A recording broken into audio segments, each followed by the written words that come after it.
सभी को मेरा नमस्कार। कैसे हैं आप सभी लोग? बहुत बढ़िया होंगे और पढ़ाई कर रहे होंगे। आज के इस वीडियो को हम स्टार्ट करेंगे 5.2 के क्वेश्चन नंबर 6 के साथ में। लास्ट वीडियो में मैंने आपको क्वेश्चन नंबर 1 से 5 करवाया था। आप वो वीडियो जाके देख सकते हैं, इसका लिंक आपको ऊपर दिख रहा होगा। आज की वीडियो को हम क्वेश्चन नंबर 6 के साथ स्टार्ट करते हैं। तो पढ़ते हैं क्या बोल रहा है क्वेश्चन हमको। Check whether -150 is a term of the AP 11852 ... question बोल रहा है कि एक एपी है, उस एपी में कोई ना कोई टर्म होगा जो -150 है। तो आपको ये चेक करना है कि इस एपी का ये टर्म है या नहीं। तो ये टर्म कब होगा? जब उसका कोई ना कोई नंबर होगा, कोई पोजीशन होगी। पोजीशन का मेरा मतलब है यहाँ पे कि इसका कोई ना कोई नंबर ऑफ टर्म होगा। अगर ये किसी फिक्स पोजीशन पर है तो आपको पता लग जाएगा यस कि ये इसका टर्म है। अगर इसकी फिक्स पोजीशन नहीं आती है तो इसका टर्म ये नहीं होता है। ये चीज आपको ध्यान रखनी है, ठीक है। तो अगर इसको हम सॉल्व करते हैं तो मैंने आपको बोला कि हमको टर्म चेक करना है कितने नंबर का है, तो number of terms find out करने पड़ेंगे, ठीक है। तो ए हमको यहाँ पे दे रखा है, इसको अगर हम स्टार्ट करते हैं तो ए हमको 11 दे रखा है। डी होता है सक्सीडिंग में से प्रीसीडिंग को माइनस करेंगे तो डी आ जाएगा आपके पास यहाँ पे। और 11 - 3 इज 8 इज 3। 11 - 8 नहीं, 8 - 11 हम करते हैं सक्सीडिंग में से प्रीसीडिंग को माइनस, तो डी आपका -3 आ गया। ओके। और अगर हमको यहाँ पे ए एन, मतलब जो ए एन मैंने आपको समझाया था कि ए एन एक जनरल टर्म होता है, तो आपको एक टर्म दे रखा है, वो आपका ए एन हो जाएगा। हमको इसमें एन नहीं पता तो हमको क्या फाइंड करना है? एन फाइंड करना है, जो कि ए एन के फॉर्मूले से ही फाइंड होगा। a + n - 1 और यहाँ आ जाएगा आपका d। तो -150 is equals to 11। n find करना है, d हमारे पास -3 है। 11 यहाँ प्लस हो रहा है तो यहाँ आके क्या हो जाएगा? माइनस हो जाएगा। तो -150 - 11 इज इक्वल्स टू कुछ इस तरीके से। इनको माइनस माइनस प्लस करने पे -161 आएगा और ये जो मल्टीप्लाई हो रहा है -3 को यहाँ आके डिवाइड हो जाएगा, तो ये n-1 आपके पास हो जाएगा, ठीक है। अगर हम इन दोनों को सॉल्व करते हैं तो यहाँ पे आप देखोगे कि ये इससे सॉल्व नहीं होगा और आपका कुछ पॉइंट में आंसर आएगा 3 × 5 = 15 एंड 3 × 3 = 9 पॉइंट, कुछ ऐसे करके इसका आंसर आगे कंटिन्यू होता रहेगा। -1 यहाँ के +1 हो जाएगा। तो आपको क्लियरली यहाँ पे दिख रहा है कि n की जो वैल्यू है वो कंप्लीट नंबर नहीं है, पॉइंट में है, डेसिमल में है।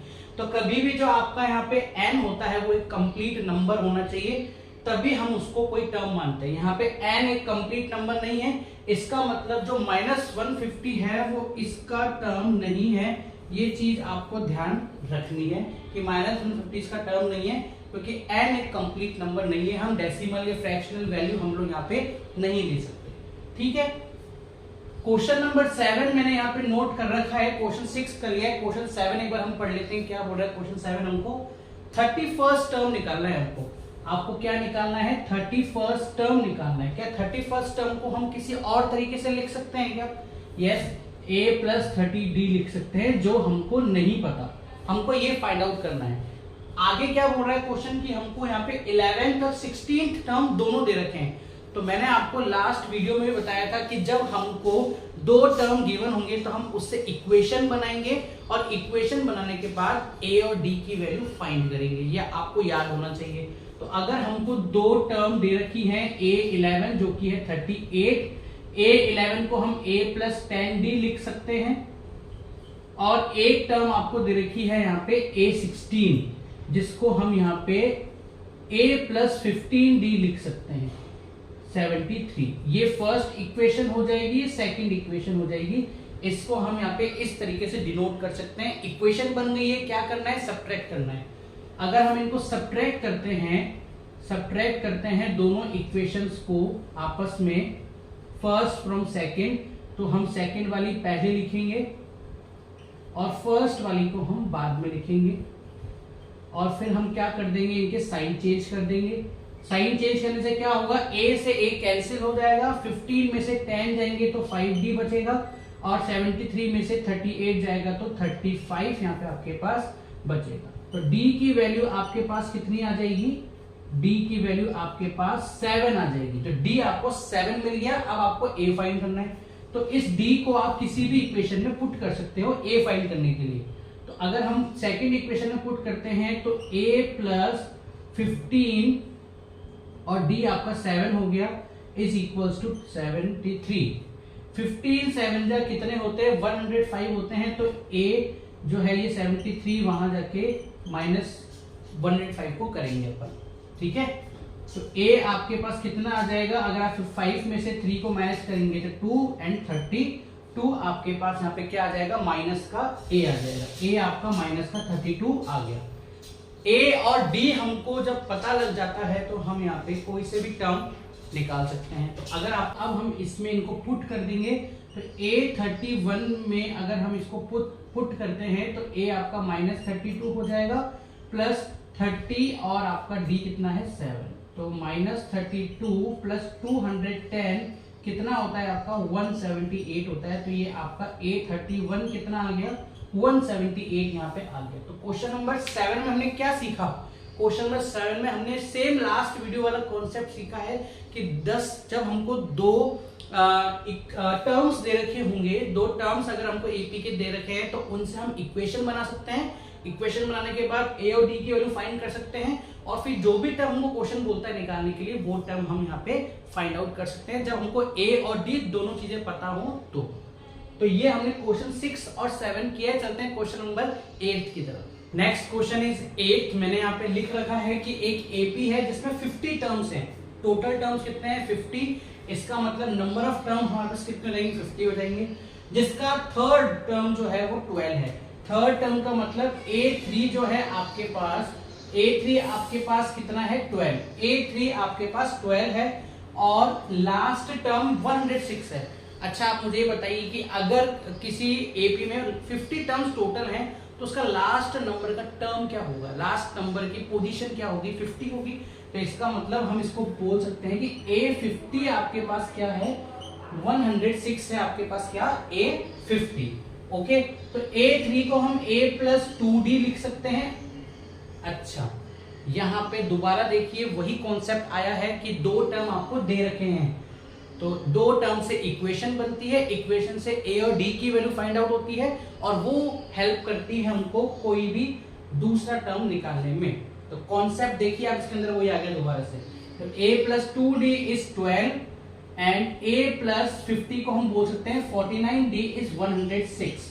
मैं इसको शॉर्ट में कर रहा हूं क्योंकि बार बार हर क्वेश्चन में यही कॉन्सेप्ट यूज हो रहा है। आप प्रॉपर फॉर्मेट से कीजिएगा, बाकी ये भी प्रॉपर फॉर्मेट में ही है।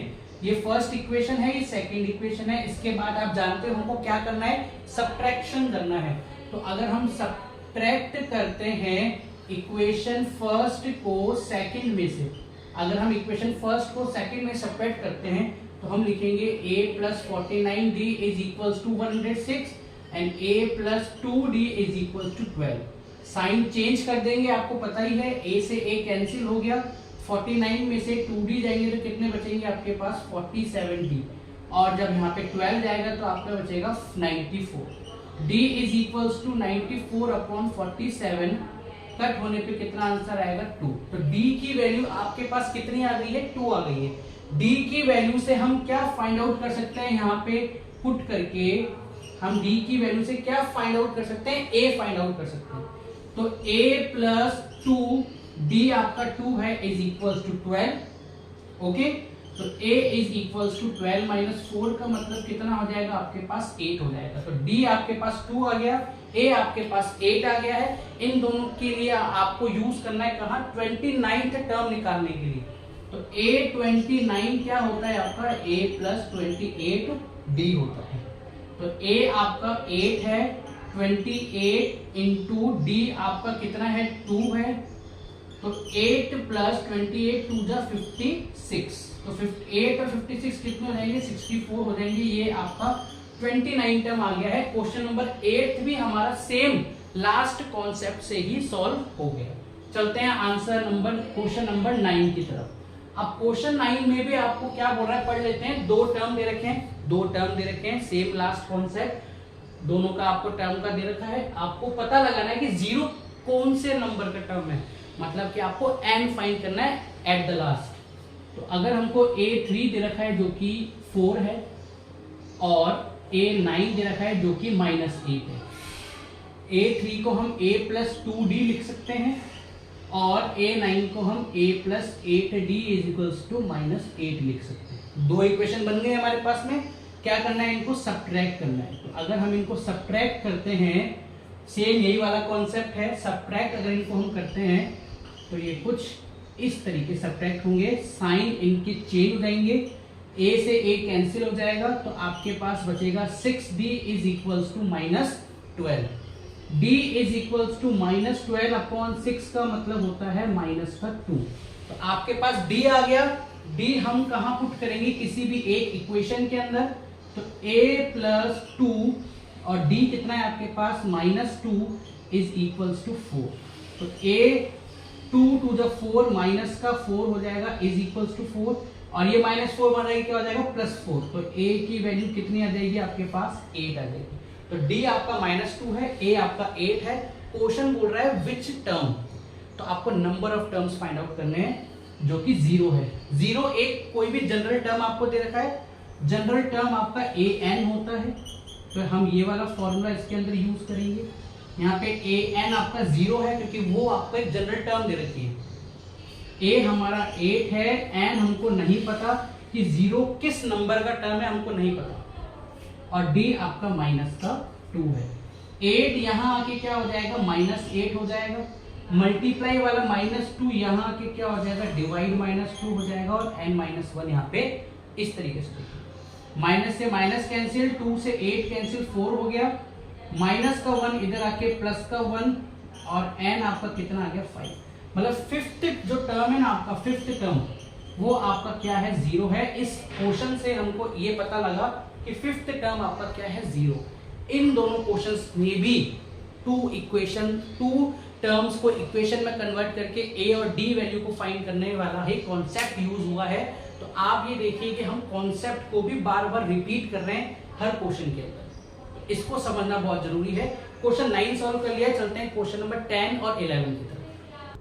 क्वेश्चन नंबर 10 क्या बोल रहा है, पढ़ लेते हैं एक बार। The 17th term of an AP exceeds its 10th term by 7। मतलब 17 टर्म जो है ना किसी भी एपी का, वो उसके 10th वाले टर्म से 7 मतलब ज्यादा है, या दोनों को माइनस करने पे 7 आंसर आएगा, हम ऐसा भी कह सकते हैं। ज्यादा है इसका मतलब डिफरेंस उनके अंदर 7 का है, डिफरेंस का मतलब माइनस होता है। तो हमको सिर्फ कॉमन डिफरेंस निकालना है क्या है। तो अगर हम सिर्फ क्वेश्चन के अकॉर्डिंग चलते हैं तो A17 A10 से अगर हम माइनस करते हैं तो कितना बड़ा निकलता है, 7 बड़ा निकलता है। माइनस करने पे हमको ये पता होता है कि उससे 7 बड़ा है। A17 को हम A प्लस 16D लिख सकते हैं क्या, यस, माइनस ब्रैकेट में लिखूंगा क्योंकि बाहर माइनस है। और A10 को हम यहाँ पे A प्लस 9D लिख सकते हैं क्या, लिख सकते हैं, इज इक्वल्स टू 7। तो अगर आप देखोगे तो यहाँ पे जब ब्रैकेट में ओपन करूंगा तो a प्लस का माइनस का हो जाएगा, प्लस का 9d भी माइनस का 9d हो जाएगा, इज इक्वल्स टू 7। a से माइनस a कैंसिल हो जाएगा, 16d में से 9d जाएंगे तो 7d बचेगा, इज इक्वल्स टू 7। तो यहाँ पे d की वैल्यू क्या हो जाएगी, बहुत इजी सा क्वेश्चन आंसर था ये, d की वैल्यू यहाँ पे 1 हो जाएगी। ये बहुत एमसीक्यू में 1 मार्क्स में आपसे ये क्वेश्चन वो पूछते हैं एग्जाम के अंदर, तो आपको ये समझना है कि इतना सा क्वेश्चन है, बहुत इजीली आप समझ जाओगे। क्वेश्चन नंबर 11 पे चलते हैं, क्या बोल रहा है पढ़ लेते हैं एक बार। Which term of the AP 3, 15, 27, 39, वो कौन सा टर्म है एपी का, will be 132 more than 54 term, जो इसी एपी के 54th वाले टर्म से 132 ज्यादा होगा। मतलब 54th टर्म हम सपोज करके 100 मान लेते हैं। 100 में अगर हम ऐसा कौन सा टर्म है अगर उसमें हम 50 ज्यादा होगा वो हमको पता लगाना है। मतलब 150 जो भी आंसर आएगा वो कौन सा टर्म है हमको ये पता लगाना है इसके अंदर। तो हमको अल्टीमेटली एन फाइंड आउट करना है, लेकिन उससे पहले हमको 54th टर्म भी फाइंड आउट करना पड़ेगा। तो 54th टर्म के लिए हमको a पता होना चाहिए जो कि 3 है, और d पता होना चाहिए जो कि हमारे पास 12 है। ठीक है, d हमारे पास कितना हो गया, 12। A54 को हम कैसे लिख सकते हैं, a प्लस 53d लिख सकते हैं, जो कि आपको पता है बहुत अच्छे ढंग से। ठीक है, इज इक्वल्स टू, यहाँ पे अगर हम करते हैं सॉल्व तो 3 प्लस 53 और d कितना हो गया आपका 12 हो गया। ओके, तो यहाँ पे इसको हम सॉल्व करते हैं तो 12 3 जा 36 एंड 6 3 6, इसको यहाँ पे प्लस करने पे आ 12 3 36 का 3 कैरी है, 12 5 60 63 हो गया। तो ये हो गया आपका 639 आपका A54 कि A54 आपका कितना है 639 है। अब अगर हम इसमें 132 जोड़ते हैं, अगर हम A54 में 132 को जोड़ते हैं तो वो टर्म कौन सा है हमको वो पता लगाना है पहले तो अगर हम इसमें 639 में 132 को ऐड करेंगे तो हमारे पास क्या आ जाएगा AN आ जाएगा। तो ये हो जाएगा आपका 9 and 2 11 1 कैरी, ये हो गया आपका 7 and 7 771 आपका वो टर्म है। ये पता लगाना है कि ये कौन से नंबर का टर्म है। ये तो पता लग गया कि 639 54 में 132 को अगर हम ऐड करते हैं तो 771 आपका यहाँ पे आ जाएगा। लेकिन हमको ये पता लगाना है कि किस नंबर पे है, किस पोजीशन पे है।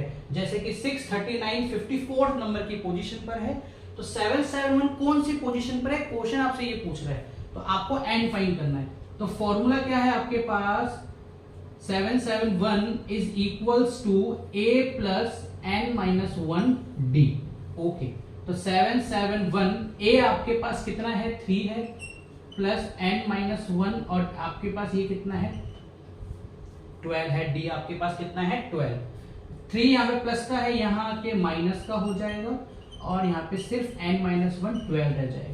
इनको माइनस करने पे 768 आएगा। 12 जो है मल्टीप्लाई हो रहा है यहाँ पे आके डिवाइड हो जाएगा और n माइनस 1 आपके पास रह जाएगा। इसको इससे डिवाइड करते हैं तो 12 6 72 एंड 64 माइनस का 1 यहाँ पे आके प्लस का 1 तो n की वैल्यू कितनी आ गई 65। इसका मतलब जो ये नंबर है ना आपका 771 या जो हमको क्वेश्चन बोल रहा है कि A54 से 132 कितना ज्यादा है, वो कौन से नंबर का टर्म है, वो 65th नंबर का टर्म है। कितने नंबर का टर्म है 65th नंबर का हमारा 771 वाला टर्म होगा। तो क्वेश्चन नंबर 10 और 11 हमने कर लिया है। चलते हैं क्वेश्चन नंबर 12 और 13 की तरफ। Next question is 12। पढ़ लेते हैं क्वेश्चन क्या बोल रहा है। 2 AP हैं जिनके सेम कॉमन डिफरेंस है। 2 AP हैं लेकिन उनके कॉमन डिफरेंस बिल्कुल सेम है, ठीक है। अगर उनके 100 टर्म का मतलब उन दोनों के 100 टर्म्स का डिफरेंस अगर हम करते हैं तो 100 आंसर आता है। तो बताइए कि अगर उनके 1000 टर्म्स का अगर हम माइनस करेंगे तो कितना आंसर आएगा, ठीक है। तो हम ये मान लेते हैं कि जो AP1 है हमारी वो शायद A2 A3 A4 कुछ ऐसी चल रही है, ओके। और जो AP2 है हमारी वो कैपिटल में चल रही है A2 A3 A4 कुछ ऐसे करके, ओके। इनका कॉमन डिफरेंस सेम है। क्वेश्चन के अकॉर्डिंग क्या है कि इनका जो 100th नंबर का टर्म है ना दोनों का, उनको माइनस करने पे 100 आंसर आ रहा है। तो मतलब इसका 100 टर्म तो A100 हो गया और इसका 100 टर्म ये वाला हो जाएगा। दोनों को माइनस करने पे कितना आंसर आ रहा है 100 आ रहा है, ओके। हम A100 को और कैसे लिख सकते हैं, हम इनको और लिख सकते हैं A प्लस 99D, ठीक है, माइनस और A इस 100 को कैसे लिख सकते हैं कैपिटल A प्लस 99D। दोनों ही केस में अगर आप देखोगे तो D सेम है क्योंकि क्वेश्चन बोल रहा है कॉमन डिफरेंस सेम है लेकिन इनकी टर्म्स अलग अलग है। Is equals to 100। अगर हम ब्रैकेट ओपन करते हैं तो A plus 99D minus capital A minus 99D, sign change हो गए, इज इक्वल्स टू 100।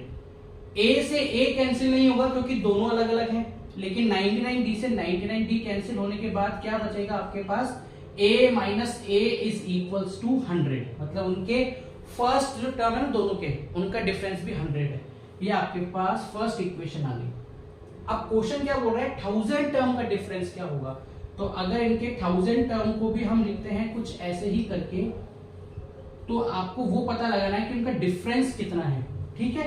तो आप देखिए यहाँ पे इसको हम लिखेंगे A plus 999D minus A plus 999D। यहां भी हम सेम ऐसे ही लिखेंगे क्योंकि 1000 टर्म के बारे में पूछ रहे हैं। इज इक्वल्स टू कितना आएगा वो हमको फाइंड आउट करना है। ब्रैकेट ओपन करते ही साइन दोनों के चेंज हो जाएंगे और साइन चेंज होने से क्या हो जाएगा 999D से 99D माइनस हो जाएगा और आपके पास क्या बचेगा A माइनस A, जो कि इक्वेशन फर्स्ट के अकॉर्डिंग किसके इक्वल हो जाएगा 100 के इक्वल हो जाएगा। तो मतलब इनके 1000 टर्म का भी आंसर कितना होगा, डिफरेंस कितना होगा 100 होगा। ये क्वेश्चन बहुत सिंपल था, सिर्फ इस क्वेश्चन को समझने की देर है, बाकी क्वेश्चन में कुछ भी नहीं है, बहुत सिंपल क्वेश्चन था आपका ये। क्वेश्चन नंबर 12 हो गया, चलते हैं क्वेश्चन नंबर 13 की तरफ, जो कि बहुत अच्छा और बहुत बार ऐसे क्वेश्चन आपके एग्जाम में आते भी हैं। तो क्वेश्चन 13 हमको क्या बोल रहा है कि ऐसे कितने 3 डिजिट के नंबर है 7 से डिवाइड होते हैं। 3 डिजिट के नंबर जो किससे डिवाइड होते हैं वो 7 से। तो देखिए मेरे अकॉर्डिंग फर्स्ट टाइम तो आपको कुछ टेबल्स आनी चाहिए, ठीक है। उसके बाद अगर आपको बड़े नंबर से तो डिवाइड करना आपको आना चाहिए। तो मुझे बताइए कि सबसे फर्स्ट 3 डिजिट नंबर क्या होता है? 100 होता है, लेकिन 100 आपका 7 से डिवाइड नहीं होता। जब आप टेबल्स को रिकॉल करोगे तो आपको पता लगेगा कि फर्स्ट नंबर हमारा 105 है, जो कि 7 से डिवाइड होता है। 15 7 जा 105। उसके बाद 7 7 आप ऐड करते जाओगे तो एक ऐसी एपी बन जाएगी। लेकिन लास्ट टर्म कौन सा है वो बताइए आप मुझे एक बार, कि लास्ट टर्म कौन सा है वो। तो लास्ट टर्म अगर हम निकालना है तो हमको क्या करना पड़ेगा? जो लास्ट 3 डिजिट नंबर है उसको 7 से डिवाइड करना पड़ेगा। तो 7 1 जा 7, 29 बचा, 7 4 जा 28, यहाँ पे 19 बचा, 7 2 जा 14, मतलब 5 रिमाइंडर बचा है। अगर हम 999 में से 5 माइनस करते हैं तो 994 वो नंबर है जो कंप्लीटली 7 से डिवाइड हो जाएगा। 7 से ये नंबर आपका कंप्लीटली क्या हो जाएगा? डिवाइड हो जाएगा। तो 994 इज द लास्ट नंबर जो कि 7 से डिवाइड होता है। अब आपको सब चीजें इसमें पता लग गई है। क्या निकालना है? हाउ मेनी, मतलब नंबर ऑफ टर्म्स निकालने हैं आपको। तो ए एन जो कि आपका लास्ट टर्म होता है, आप यहाँ पे एल भी लिख सकते हैं, ठीक है। मैं ब्रैकेट में यहाँ पे एल लिख देता हूँ। ए प्लस एन माइनस 1 डी के फॉर्मूले से हम फाइंड आउट करेंगे। ए एन आपका 994 हो जाएगा, ए आपका 105 हो जाएगा, एन आपको फाइंड करना है और डी तो आपका 7 है ही। डिफरेंस सब में 7 7 है ना।